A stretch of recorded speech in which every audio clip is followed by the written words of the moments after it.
All right, it's 5. So I want to thank everyone for joining. I'm Ryan.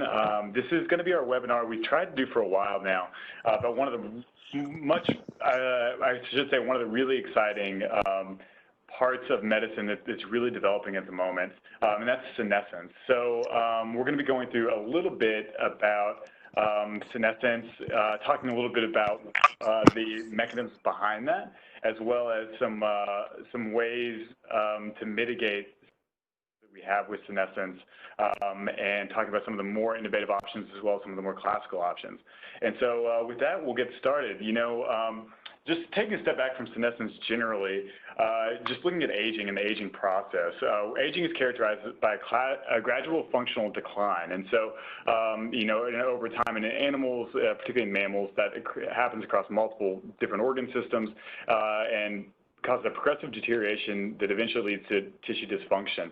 In addition to just the effects we all feel of aging, we also know that aging is a risk factor and highly correlated to many, many diseases, particularly cardiovascular disease, dementia, osteoporosis, and arthritis, cancer, and then type 2 diabetes. And so we know that there's a pretty great connection between all of these, and the reason is that it is intimately linked with senescence. So senescence is technically defined as a cellular program where growth of a cell is arrested, as well as accompanied by distinct phenotypic alterations, including chromatin remodeling, metabolic reprogramming, and a host of other things, particularly this pro-inflammatory secretum. In addition to that, it's really, really complex. Different types of insults actually cause different types of senescence. However, the one general facet of senescence is that stable growth arrest, which is its defining characteristic. So it's a permanent arrest. These cells actually still maintain their metabolic function, but they don't proliferate. So we'll talk a little bit more about that as well. But senescence can actually occur via a variety of ways. This is a really good image that is referenced from a study that I'll link out a little bit later, which talks about all the different factors for senescence, for these cells to enter a senescent state and to pause themselves, so to speak. This could be epigenetic factors from what we eat to chemicals we have in our daily environment, telomere erosion from multiple replications, DNA damage from things like UV radiation or any type of oncogenic type stimulus, as well as mitochondrial dysfunction, which could be a result of metabolic disease. And so all these things sort of lead towards senescence and can cause some changes in this pathophysiology. Again, this senescence is not necessarily in and of itself a bad thing. It was originally created to help make sure our cells didn't proliferate with some type of mutation. However, what happens is we see that whenever this is taken to an extreme and senescent cells start to proliferate, we get, for example, the one I mentioned on the slide, senescent displays can display decreased mitophagy, resulting in old defective mitochondrial networks, which may contribute to things like metabolic dysfunction and type 2 diabetes. And so the thing we know is that, this aging and the interplay with senescence is that they're highly, highly correlated, and a lot of these aging type-related diseases are a result of senescence, not all. The other thing is we know that it's not just these different stimuli which cause senescence, because usually your body should naturally take care of a lot of these senescent cells. However, what happens is they're not able to, and that leads to sort of the effect of aging and senescence, the effect on stem cells. So somatic multipotent stem cells usually facilitate tissue homeostasis, but actually stem cell exhaustion occurs over age, and stem cell function is actually, again, tied to senescence. For instance, we see a decreased rate of transplantation success of some somatic stem cells whenever we see, this in older patients. This is something that those people who do BMAC, the bone mineral aspirate, or even fat-derived adipose tissue, they get sort of worse results as you get older because there are less stem cells available.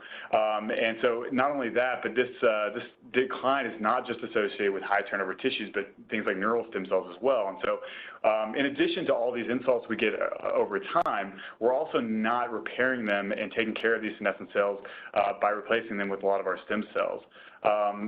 To go even a little bit further, what we see here in this it goes to sort of the interplay of a lot of the things that are really popular in the anti-aging space at the moment, particularly SIRT1. So here we see a physiological cell and stem cell versus a senescent pathological cell. So the increase of reactive oxygen species actually causes a decrease in SIRT1, which acetylates P53, and as a result, sort of takes away the antioxidant gene expression and sort of locks this cell in a senescent state, which again is not good, and we'll go into reasons why a little bit later.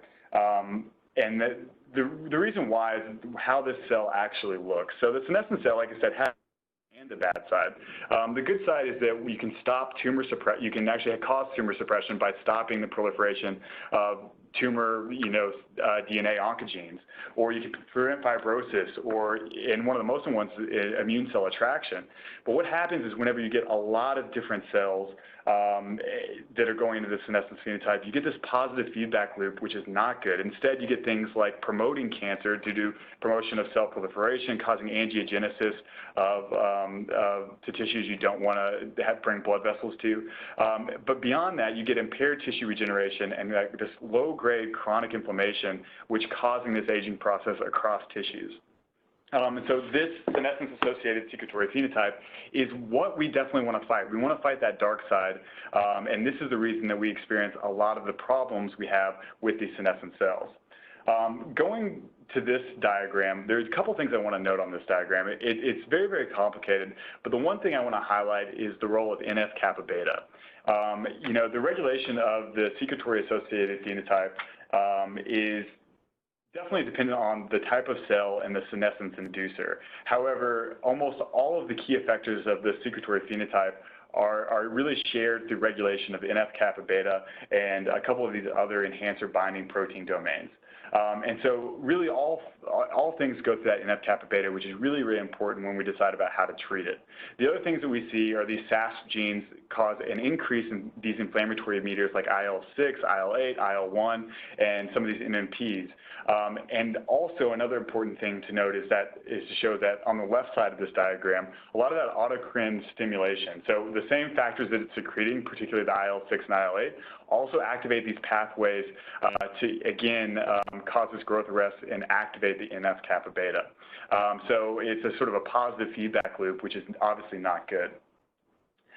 This again just shows the same dependence on the NF-kappa beta as a central regulator, but it also brings in the effect of mTOR. So it's another really good diagram just to keep on your records when you look at how things that might inhibit mTOR might also affect the secretory-associated phenotype. And so the other thing I want to note is that the senescence is not just related to aging. It's also highly correlated with different types of diseases. So all of these diseases which are listed here have been linked to being caused by senescence, and a lot of them have been linked to being treated by senescence. And so a lot of these are ones that our integrated practitioners deal with every day: osteoarthritis, sarcopenia, cachexia, type 2 diabetes, and atherosclerosis. All of those are diseases of increased inflammation, which results in worse outcomes and more tissue dysfunction. And so a lot of times we try and treat these other ways, but it definitely might help for us to go straight to the source and try and get rid of some of these senescent cells. So these are highly, highly linked to disease states in and of the aging process. However, the one thing that keeps coming up, and to go back on the disease, I apologize, I went ahead a little bit too quickly. There's some amazing studies on how treating senescence can also affect cardiovascular disease and even things like kidney dysfunction. And even anecdotally, in some of our practitioners, we've seen increased EGFRs by treating with rapamycin or some of these other things. And we'll get into that, but definitely shouldn't overstate as a treatment option, trying to treat senescence in some of these diseases. The other really big part of it is that chronic low-grade inflammation that we sort of talked about in those earlier diagrams. A sort of key term they developed for it was inflammaging, because all of these inflammatory mediators cause a detrimental role for tissues of all types. Aging phenotypes such as frailty, for instance, correlate with increased levels of pro-inflammatory cytokines, and IL-1 alpha, IL-6, TNF alpha, NF kappa beta have all been found to increase all have been increased in tissues as people age. And so treating this is definitely a huge consideration.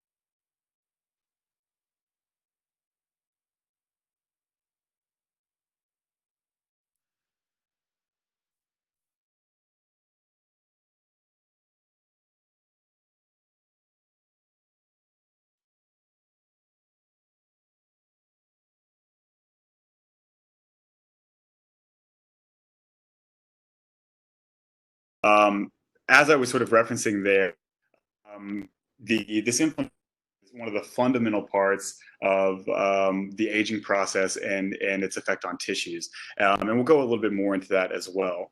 But there are many studies that I would love to even go further. But I really want to go into the treatment strategies as well. Senescence is incredibly complicated and can be a much longer discussion, but there are multiple studies which I'll be sending out in a folder which reference all of the effects of senescence on aging, and particularly this senescence associated secretory phenotype in aging. So the removal of these senescent cells is definitely a therapeutic strategy, not for just those diseases I mentioned, but also to help treat some of the aging process and a lot of that inflammation we see as a result of the aging process. You can do this in a couple ways. One, you can either encourage apoptosis, you can actually lyse the cell. This is probably the best way to do it because it offers some therapeutic advantages. One is that you permanently remove the source which is causing this unneeded inflammation. Secondarily, you don't have to do it full time. You can do it in courses every so often. And then beyond that, you can eliminate these cells which might eventually turn into cancerous cells due to their unhealthy phenotype. And so for all those reasons, we definitely want to eliminate the cell. There are a couple ways to do it, and this table is probably one of the best that I've seen in order to go through how to treat that. In terms of the agents targeting, these are the agents that we might be using in our clinical therapy. There are a couple on this table which are not, which are on our list, or not on our list. For instance, things like metformin, the stereostilbene, resveratrol. A lot of those are not on there, and I'm not going to talk about them today because they're just not frequently used for this purpose. And with conserving our time, I definitely want to make sure we have enough time to go into all of that. And the other part of this is how it relates to the mitochondria and how the mitochondria dysfunction relates to our aging process. And so these three ideas, the senescence-associated phenotype, the mitochondria, and then the treatment with senolytic drugs are all interconnected. Here we see that the increase in aging also causes an increase in CD38, which decreases NAD and decreases mitochondrial function. For those people who are interested in things like the NMN, the NR, and the NAD+, they know that this NAD to NADH ratio definitely declines with age. This is one of the reasons why. The other thing I should note is that CD38 is highly expressed in inflammatory cells, and it's possible that low-grade inflammation that occurs during aging might actually lead to an increase in the expression of CD38 inflammatory cells and the accumulation of CD38 positive cells in the tissue. Beyond that, CD38 metabolizes not only NAD, but the precursors like NMN, and may indicate that that's part of the reason we see this decrease in this NAD plus NADH ratio, and might be another reason that we want to address this from a senescence standpoint. And so going forward, one of the ways which I talked a little bit earlier about the autocrine effect of some of those things like IL-8 and IL-6. What this actually does is creates what they call senescence anti-apoptotic pathway, which actually causes the cell to stay alive. So what happens with these pro-inflammatory cytokines, you get a lot of these senescent cells is they're basically all secreting one another and themselves to stay alive. And so in order to try and treat them, we have to use different solutions. The dasatinib and the quercetin are a couple really good options. Dasatinib is a tyrosine kinase inhibitor, while the quercetin is a flavonoid usually done over the counter. But together, via the pathways that are referenced here, we're able to actually eliminate some of these senescent cells. And these were sort of chosen as the first targets as senolytic drugs because of their low toxicity. And so this has been proven time and time again in vivo as well as in vitro. In old mice, these compounds were actually shown to improve the parameters of cardiac and vascular function. And so that is definitely something to be aware of, and definitely something people are already implementing in their protocols. The dasatinib is a FDA-approved drug for cancer, and like I said, the quercetin is a supplement.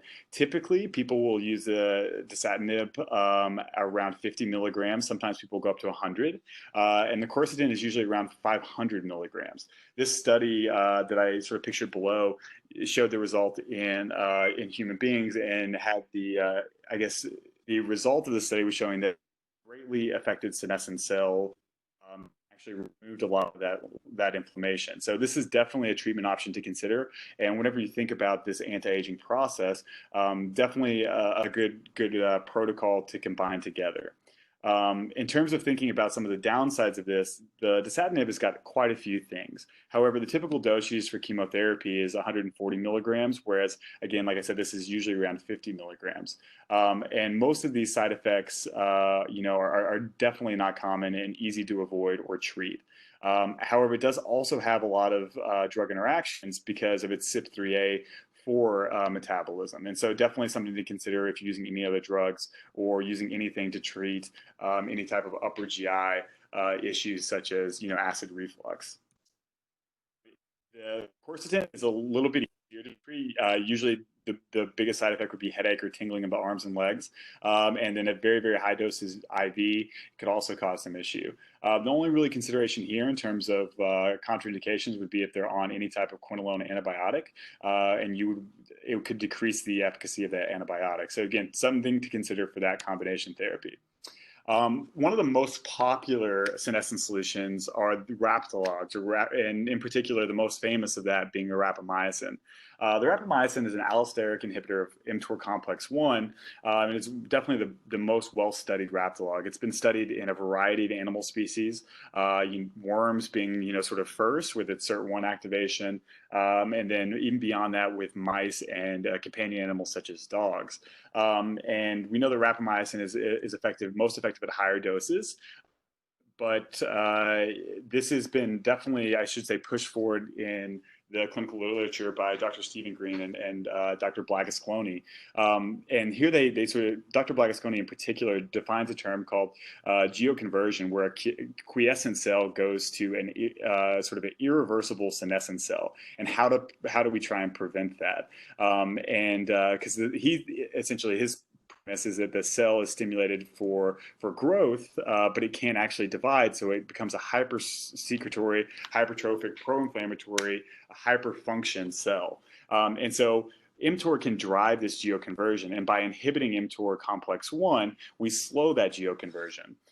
Which is essentially what he likes to do. And a lot of the ways that it stops this geoconversion is not just through complex 1 inhibition, but also by preventing things called like 5-tops, which are actually inhibiting the infrastructure to produce more protein in a cell.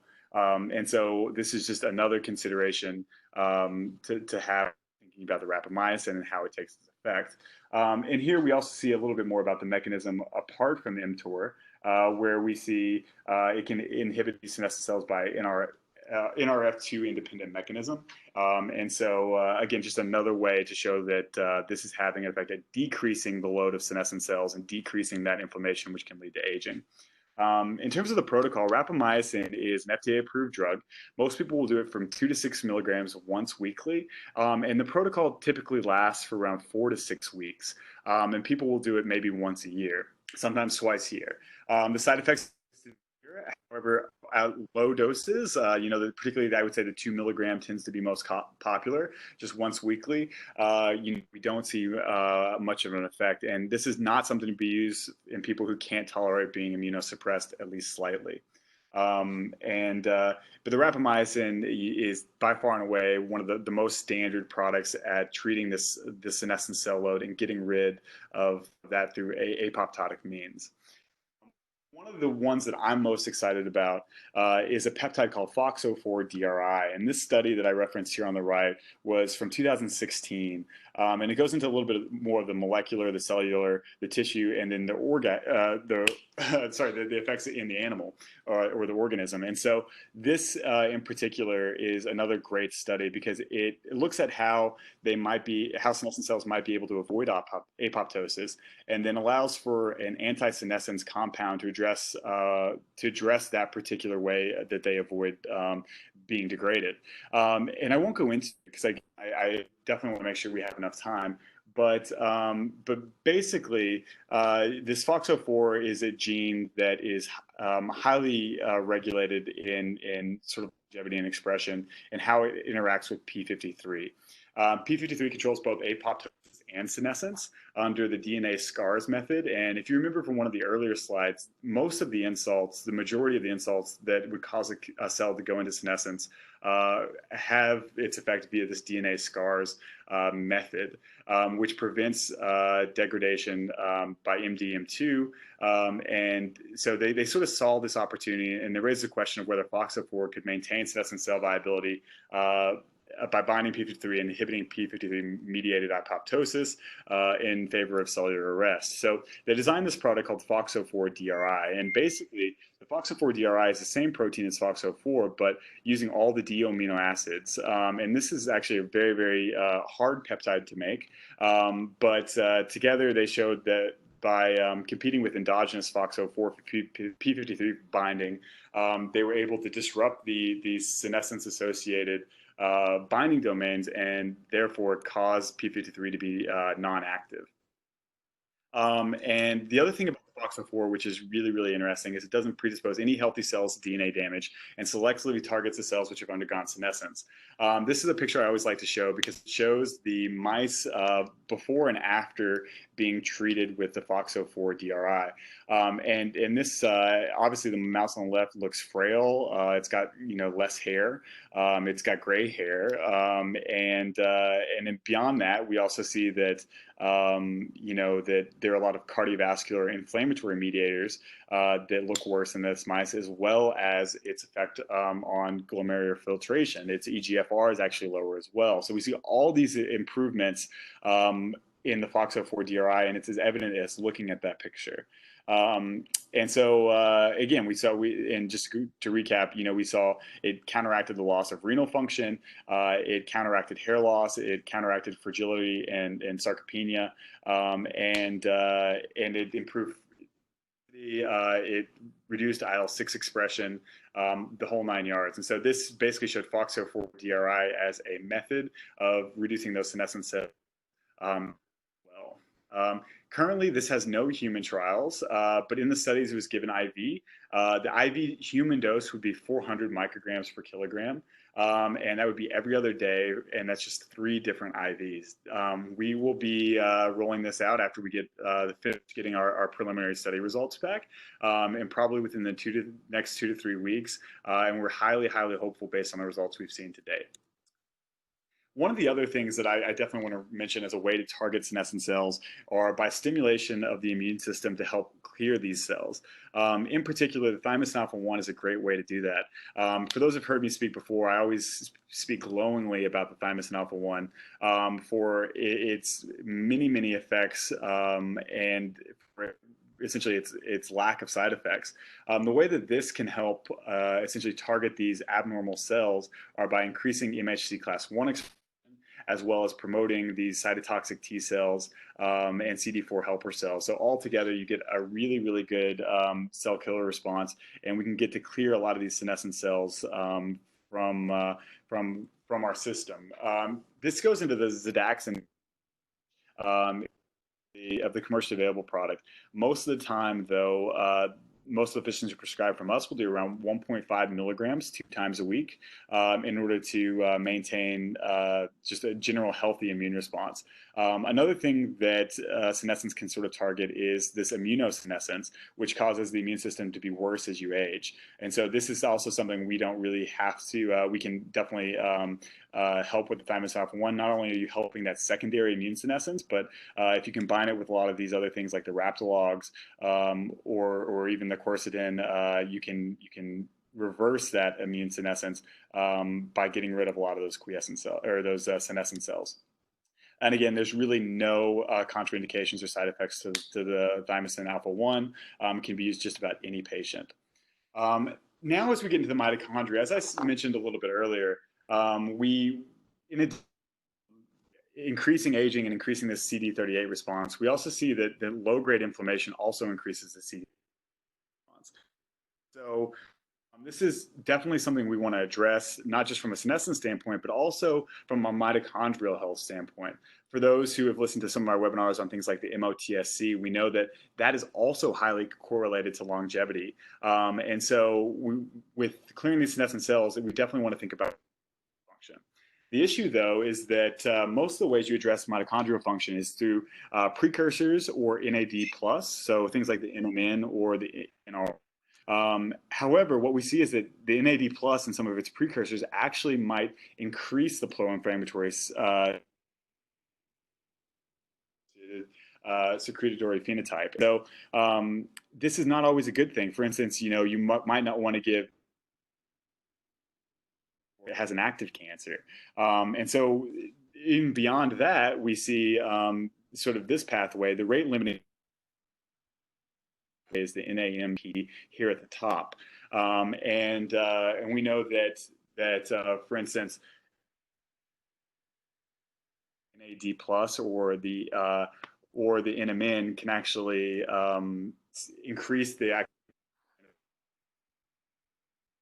more secretory phenotype. Beyond that, the mitochondrial peptides like the MOTSC can actually exacerbate in studies where it can increase IL-6, IL-1 beta, 1 alpha, IL-8, IL-10, tumor necrosis. And it appears that the cytoprotective effects might just lead to increased pro-inflammatory suppression. Whenever we're thinking about that, we definitely want to take care of the mitochondria, but we also don't want to exacerbate the senescence-associated phenotype. So this leads to a different and one that is postulated in this study that I've sort of highlighted.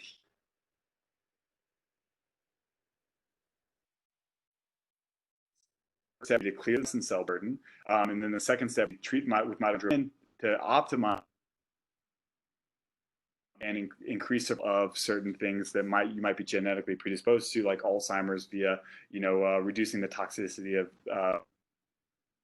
tau plaques. So step one would be using the things on the right, the things like that are going to be the senolytics to actually kill those cells. That would include things like the rapamycin, the thymosin alpha-1, and the FOXO4 DRI. Traditionally, people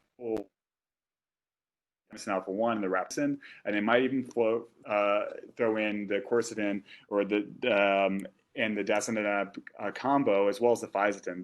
The fisetin has a really, really broad spectrum effect, which makes it pretty popular. And I'll do another webinar on that to go over. But the rapamycin is another one which almost is the standard of every protocol. Those senescent cells, you can use these other mitochondria products to increase mitochondrial function, which keep the cell healthy and efficient, and keep it from going back to that unfortunate phenotype as a result of injury. And one of the things I've included on here is the 5-amino-1-MQ. I'll talk about that a little bit more as well.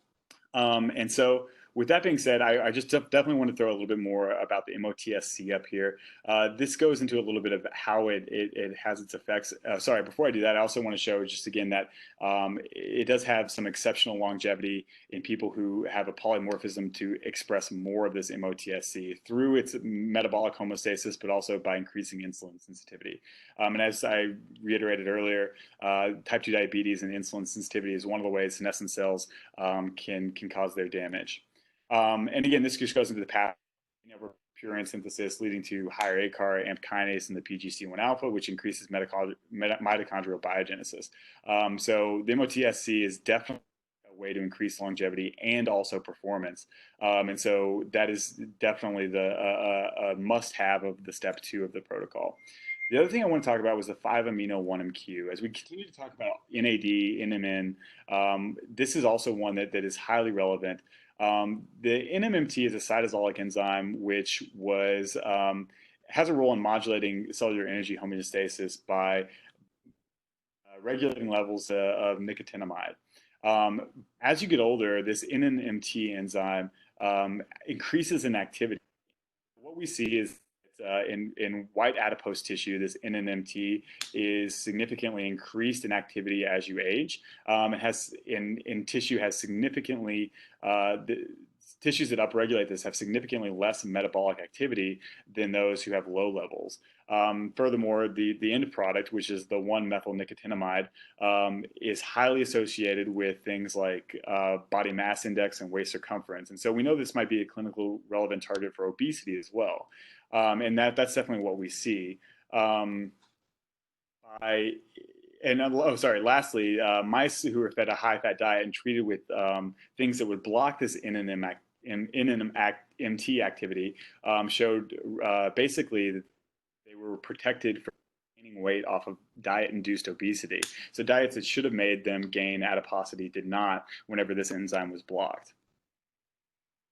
And we see this in the studies as well. 11-day studies, proof of concept, shows that inhibiting this enzyme caused essentially these mice lost 10% of their body weight in 11 days, and over 85% of that was in white adipose tissue. So it looks to be a really effective product for modulating weight gain. And this again goes into it a little bit more, but they saw some significant loss of body weight, white adipose tissue mass, reduction in adipocyte size, and corresponding improvements in the blood lipid profile. And all of that to be said without any other changes and negative changes in blood chemistry or any behavioral changes. But the important thing about this is how it actually works. What it does is by blocking this, the people who did this study saw that they significantly increase the NAD plus levels and ratios in the cell. With that, you get that SIRT1 activation, which also helps with longevity, which is one of those things that's upregulated with a fasting mimicking diet.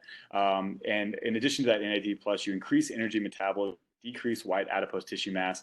And then the other part of that is by increasing SAM, you also cause polyamine flux, not only increases metabolism, but also causes a little bit of an anabolic process as well, which might help with muscle building. And so this is a really good product, not only for longevity, but also for metabolic health, reducing that white adipose tissue, increasing energy metabolism, and also for maybe even adding a little bit of muscle, which might help protect against any sarcopenic patients.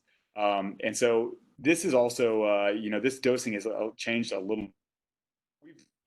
We were originally doing it as an injectable, but now we're actually doing it as an orally available product. So this is actually going to be done at 50 milligrams daily to start, increasing up to 150 milligrams via oral capsules. So usually this is going to be TID at 50 milligrams, and we've seen some really, really good initial trials.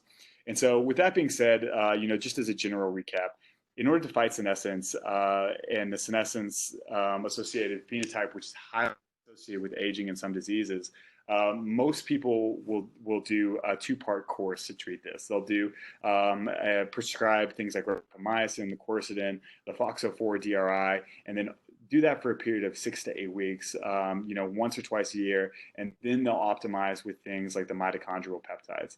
I would be remiss if I didn't mention some of the other products on here as well. Things like, I should say, some of the other products in the senolytic space as well. Things like angiotensin 2 derivatives, things like tadalafil, metformin is always high on the list. And I would highly recommend everyone looking at some of the research I'll send out later by Dr. Blagascloni, which goes into some of the reasons why these can affect senescent cells. And with that being said, I will sort of open it up to any questions. If I can, I'd love to answer whatever I can. This is obviously a very, very complicated subject, but would love to offer any support.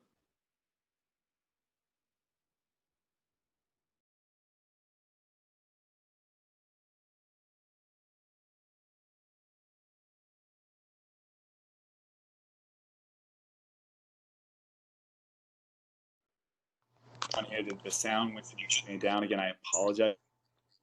But if anyone can still hear me, I would love to provide some answers. I will be providing at the end of this call both the recording of the call as well as all of the research that was used in order to make it. And I'll give that in all areas such as the rapamycin, any of the actual drugs, as well as all of the research on senescence as a process. Those slides, Ryan. 5-MeQ is going to be available as of today, and like I said, we haven't seen a ton of side effects with that one. The number one thing we have seen though is the provocation of anxiety, and so we do recommend titrating up to that 150 milligram dose. Usually, I recommend starting with 50 milligrams just a day, going up to 100 milligrams, and then obviously the 150.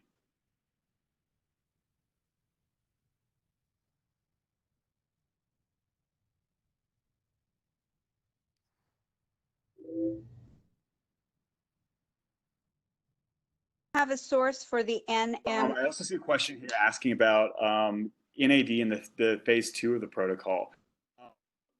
NAD, we obviously do the NAD, but I think a lot of the data on the NAD has been showing that the NMN and a lot of the precursors tend to be a little bit better.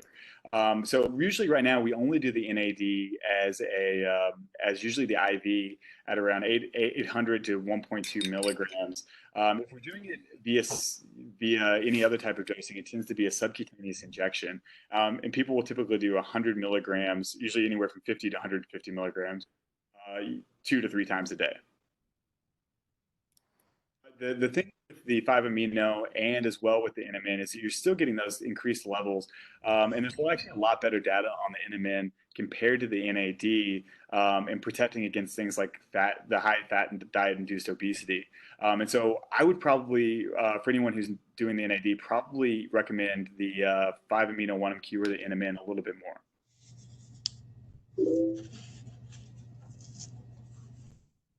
We do the NMN as well as the 5-amino NQ. I should say that our NMN price is a pharmaceutical ingredient. It might not be the most cost effective. And so I would highly recommend that people also look online as well. We don't make these products in-house as small molecules. And so we do some of the peptides, but not these small molecules. So those are going to be a little bit difficult and a little bit tougher chemistry than what we typically do.